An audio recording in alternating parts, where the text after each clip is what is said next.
దేవుని నామానికి స్తోత్రం కలుగును గాక. ప్రియులారా, అందరూ బాగున్నారా? నిన్నంతా అక్కడ 19 దివసాలు ధ్యానించాం పునరుద్ధానం గురించి.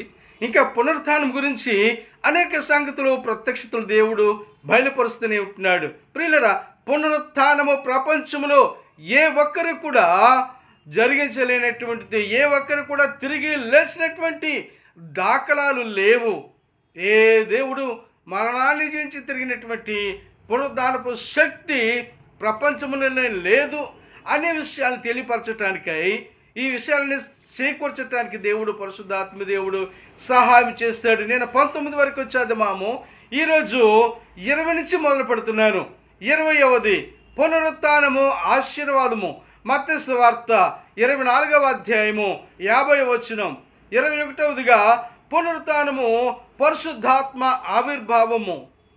22వదిగా పరిశుద్ధాత్మ ఆది సంఘ అపోస్తలుల నియామకము. 23వదిగా పునరుత్థానము మేడగదికి అపోస్తలులు ఎక్కి వెళ్ళుట.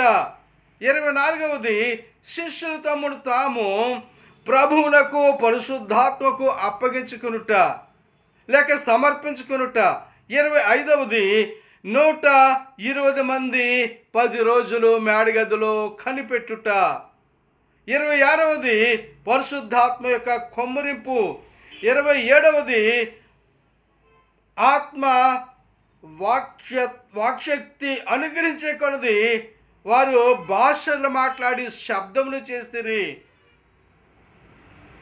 27వది 28వది విభ్రాంతి.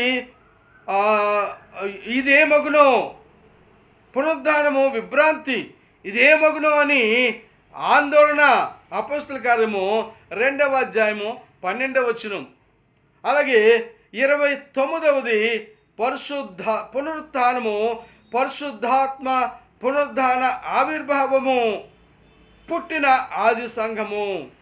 30వది పునరుత్థానము ఆదిమ సంఘ విస్తరణ. 31వది పునరుద్ధానము ఆదిమ సంఘము ప్రబలుట. 32వది పునరుద్ధానము ఆదిమ సంఘము ఆమెన్ అనేది లేకుండా వారందరూ కూడా సేవ పరిచర్యలు అపోస్తలులు సాగిపోవుట. ఆమెన్ అనేటువంటిది అపోస్తలుల కార్యంలో లేదండి. అనేక పుస్తకాల్లో ఆమె అనేటువంటి పదం ఉన్నది, కానీ అపోస్తలుల కార్యములకు వచ్చేటప్పటికి ఇక సాగిపోవటమే అనే విషయాన్ని తెలియచేస్తూ దేవుడు మిమ్మల్ని